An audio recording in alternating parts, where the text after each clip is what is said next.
O descenso de casos activos en toda a comunidade levou a Xunta de Galicia a flexibilizar as medidas na hostalería. Dende o vindeiro sábado, os locais que se atopen en concellos de zona alta abrirán os seus interiores a un 30% e os exteriores a un 50%. No nivel medio, a ocupación será dun 50% en interiores e do 100% en exteriores. E no nivel baixo, 75% en interiores e 100% en exteriores.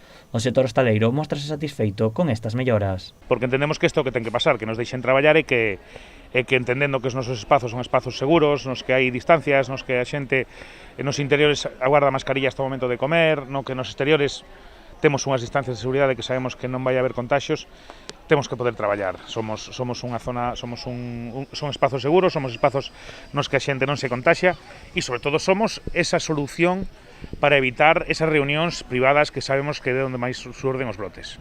Dende o sector sinalan que o problema sempre estivo nas reunións privadas. Por iso, piden mellores condicións para que o ocio nocturno poida traballar e así favorezan que non se realicen os botellóns na rúa ou nas vivendas. Nós entendemos que o que sí se pode limitar é a forma de facer ocio nocturno, igual que se está limitando a forma de facer concertos, igual que se está limitando a forma de facer outras cousas, pero son negocios e teñen que traballar, teñen que vivir, hai xente que está ferida de morte.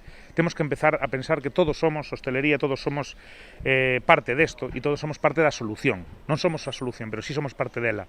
O sector celebra que o Tribunal Superior de Xustiza non aceptara a norma que obrigaba aos locais a pedir os certificados de vacinación. Tamén piden á Xunta que se reúna con eles para tomar medidas que se adecúen ás súas necesidades. Estaría ben que puderamos ter esa posibilidade nos interiores e poder poñer ao 100% o interior con xente vacunada e demais, pero para iso o que teñen que facer é proveernos de ferramentas. Non podemos facelo nós, non podemos facelo como estábamos facendo ata agora, por temas de protección de datos, por tema de libertades que son fundamentais das persoas, o que estaban facendo era un apaño. Con estas novas medidas e coa chegada do bo tempo, as previsións do sector para a segunda quincena do mes de agosto son moi positivas.